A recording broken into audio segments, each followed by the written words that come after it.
3. Greek education. The wealthy young men lounged on couches, sipping wine as the conversation drifted towards the latest ideas presented in the gymnasium. Even his commanding voice couldn't make up for the weakness of his reasoning.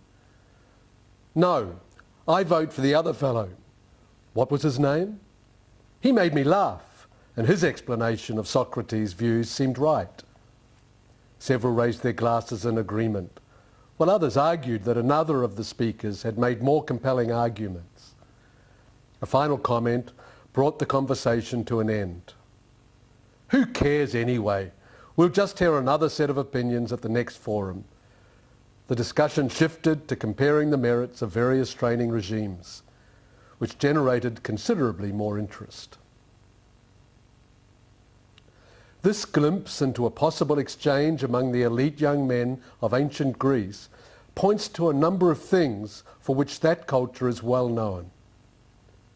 The ancient Greeks are rightfully famous today for their skill in many areas of the arts, including sculpture, drama, and sports. They enjoyed debating subjects like the nature of truth and how governments should run. They loved to think and were powerful speakers. They also made major contributions in the areas of the science and mathematics. The Greek culture emerged approximately 700 years after the Hebrew people formalized their communities into a nation, and about 700 years before Jesus was born. The values, beliefs, and practices of this culture have become a major influence in education for much of the world today. For this reason, an in-depth study of their culture helps to explain today's educational system. Although the Greeks worshipped gods, unlike the Hebrew God, these gods were not all-powerful. The Greeks believed there was an elite inner circle of the more powerful gods who lived above the earth in luxury on Mount Olympus. A quick review of several of their myths show the difference between Greek and Hebrew beliefs. Zeus was the king of the Greek gods. He was well known for taking on the forms of animals or people and being physically intimate with human women, sometimes against their will. He was not alone in this type of selfish, violent behavior. In one myth, a young woman named Persephone, conceived through incest, was kidnapped by the god of the underworld, Hades, and forced to become his wife. As her goddess mother, Demeter, searched for Persephone, Demeter's younger brother forced herself on her. Later, Persephone and Hades became angry with the community, and two young girls had to be sacrificed to please them. They took pity on the girls and turned them into comets. These stories show the great difference between the Greek gods and the Hebrew God. The Hebrew God is all-powerful, loving, kind, and just, while the Greek gods were selfish, immoral, vindictive, proud, deceptive, and jealous. Greek gods had to be bribed and convinced to help, rather than being admired and obeyed. They did not give instructions and teachings to be followed on how to live a fulfilling life, either as individuals or as a community. Some of Zeus's most famous children were Hercules and Perseus. These children of a god and a mortal woman were often the heroes in their stories. These superhumans had to be more intelligent, brave, and determined than the gods in order to endure or outwit them. As Greek beliefs and values developed in this environment, their culture came to mirror these beliefs. This brief description may help explain, for instance, how the Greeks came to believe that there was to be a superior, elite, ruling class who lived in luxury and made decisions for the rest of the community. In their culture, this ruling elite were the male, ethnically Greek landowners. They were not expected to perform any kind of work other than to rule by virtue of their birth. Perhaps it is not surprising that teaching and instruction gradually shifted from religion to the philosophers, who developed ideas about what was good and right. The Greeks came to believe that human reason, not the example of the gods, could define truth and goodness.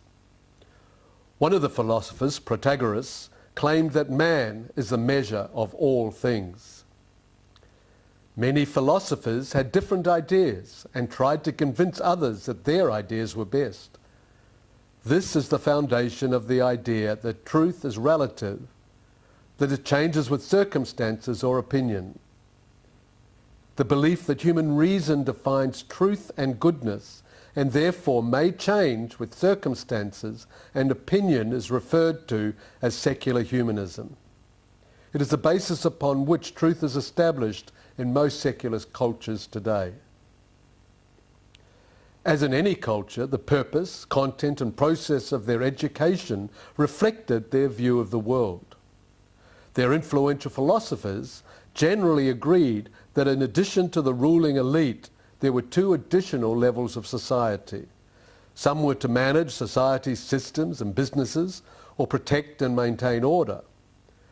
The lowest level existed to do the manual labour needed for society to function. The managers were often educated individuals who were most often immigrants or educated slaves captured from other lands. Those who did manual labour were captives from conquered lands. In this context, the purpose of academic education in Greek society was to form the elite citizen who would then lead society. These men were not encouraged to do anything other than lead. Influential philosophers Plato and Aristotle saw practical application of knowledge as being beneath the leader and asserted it would actually distract from ongoing development of the mind.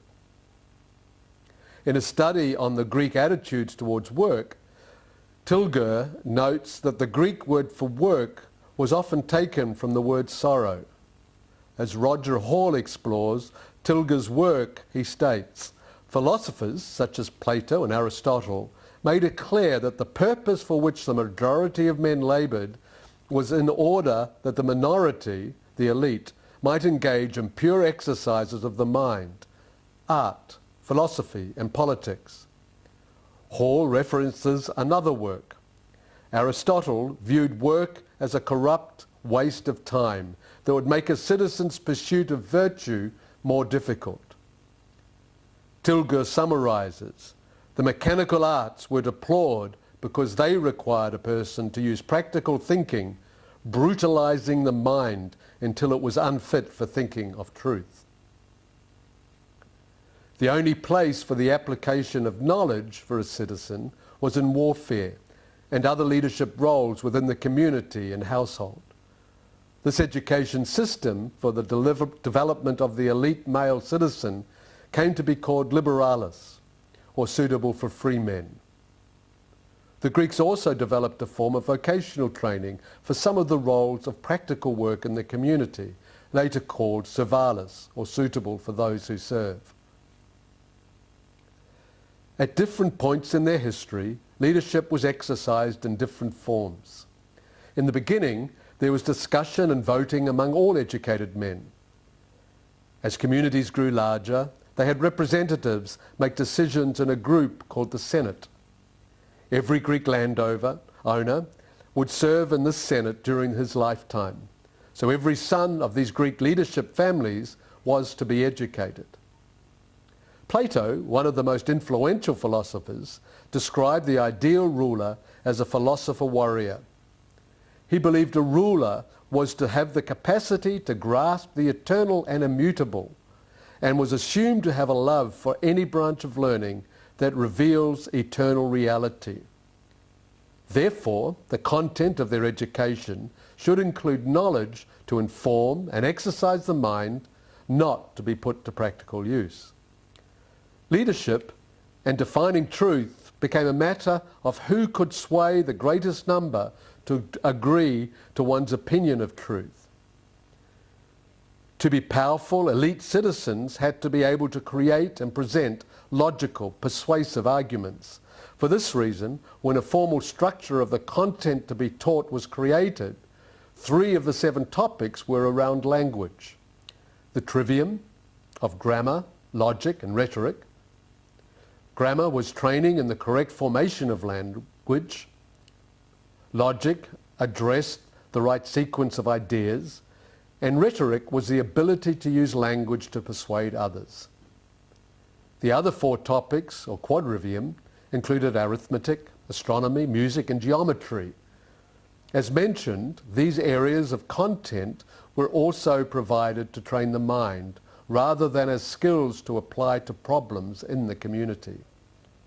In addition to human reason and goodness being the source of truth and morality, the perfect human form became the standard and focus of the arts. The Greeks' excellence in making statues of the human body can hardly be equaled today. The high value they gave to the human body and competition led to creating the Olympic Games. For these reasons, athletic development and artistic appreciation was an important part of the content of these young leaders. The process of education developed over time from personal tutors within the home to small groups of boys and young men. These groups gathered in the home of a teacher who was most often an immigrant or educated slave. Later in the development of their culture, leading philosophers like Socrates and Plato developed more formalized schools for young men. Various subjects were discussed under the guidance of master teachers. Initially, these schools involved close, sometimes intimate relationship between teacher and students, and a lot of discussion. Over time, this model shifted, particularly during the time of the Roman Empire. As Greece conquered more and more of the world with its military, the brilliant strategist Alexander the Great, 356 to 323 BC, was intentional about also conquering the people culturally. He offered local leaders the right to become citizens who could enjoy all the benefits of life in the empire, such as free trade and travel, and practical innovations in areas like plumbing. He built Greek-style public facilities which introduced Greek models of beauty. He also moved in Greek families to form the center of elite society in newly conquered cities. In this way, Alexander spread the rule of Greece throughout much of Europe and the Middle East, as well as parts of Asia and Africa. Photos of government buildings across the world clearly represent the architecture of ancient Greece. These similarities in diverse cultures and locations show how effective his plan was to spread the ideas and values of Greek culture around the world. The Greek education system was part of what was imported by the Greek citizens who now lived in these conquered cities, along with the leaders who had been invited to become citizens. This ensured that Greek ideas and values would be passed on to the next generation around the empire. Roman conquest of the Greek Empire took approximately 100 years and is considered completed by 31 BC. Even though Rome took over Greece politically, the Greeks had conquered the Romans culturally. One of Rome's most powerful poets, Horace, said it this way: "Captive Greece took captive her fierce conqueror and stilled her arts in rustic Latium." As a result, the Roman Empire adopted many of the cultural practices and values of the Greeks, including their education. The Romans were brilliant at creating systems and structures, covering their empire with roads, bridges, a postal system, and businesses across nations. They also made a system of the Greek model of education. As mentioned, they gave the Latin names liberalis and servalis to the different systems of education. They formalized what would be taught at each level of education. They finished the shift from a more relational Greek model of a master teacher with a group of students into a structured group classroom with learning through rote memorization alone and harsh discipline. A review of the model of Greek education describes what education is like in most of the world today. The content is theoretical.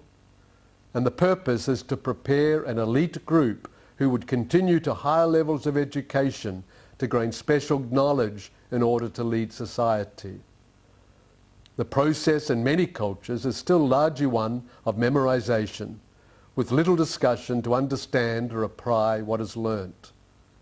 The goal continues to be primarily accumulating knowledge. Over the centuries, great progress has been made in many parts of the world to provide education for all younger children. However, at the higher levels, it is still true that fewer and fewer students are able to continue on. Only a fairly small group of students reach the highest levels of education to become the elite leaders of their society. All too often, the decision about who can participate in the higher levels of education is based on factors of family wealth, status and relationships, or gender or ethnicity.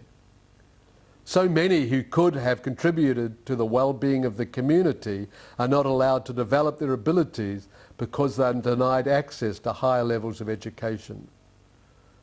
The problem is not that there are different levels of training for different types of work, or different levels of capacity.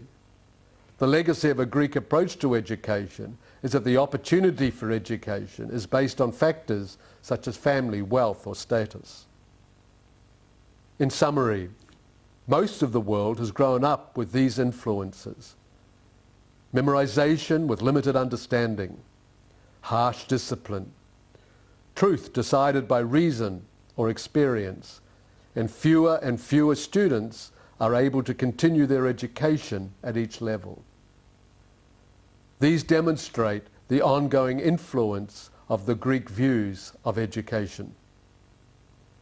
In contrast, the influence of the biblical model God shared with the Hebrews encourages education for every child, developing the unique abilities in each child to contribute to the community, and training students to think about the meaning and application of what they are learning. Since these two systems began, education has been influenced by Greek or biblically based values, beliefs and practices at different times in history. Today, practices based on Greek values and beliefs are often simply accepted as truth or the way it is. Examining the historical development of these beliefs in contrast to the distinctly different system given to the Hebrews raises many questions about which goals and methods of education are most fruitful for our communities. Contrasting these two models can help to clarify the different foundational beliefs and some of the implications for goals and actions. The Hebrew model was intended to shape anyone who wanted to live by biblical truth to live a fruitful life. For the purposes of this book, this model is referred to as the biblical model of education. Many of the values and suggested approaches are recognized and used by those who do not consciously draw from the Bible as their source of direction. For the purposes of this discussion, the model which developed during the Greek period is referred to as the Western model of education, as it became the primary influence on the development of education in the Western world. Many nations and individual teachers are moving away from this model towards the elements that are considered part of a biblical approach to education. These terms are limited and subjective, but will hopefully serve as a simple reminder for the influences they represent. Much of the world is looking for solutions to the poor harvest of the current educational models, low levels of literacy and limited mastery of new knowledge, skill development and character. Thinking deeply about the foundational values and beliefs of the current model of education can lead to new vision and strategies for change. Stories of communities working together in new ways can encourage thinking about how to increase the fruitfulness in young people and communities around the world.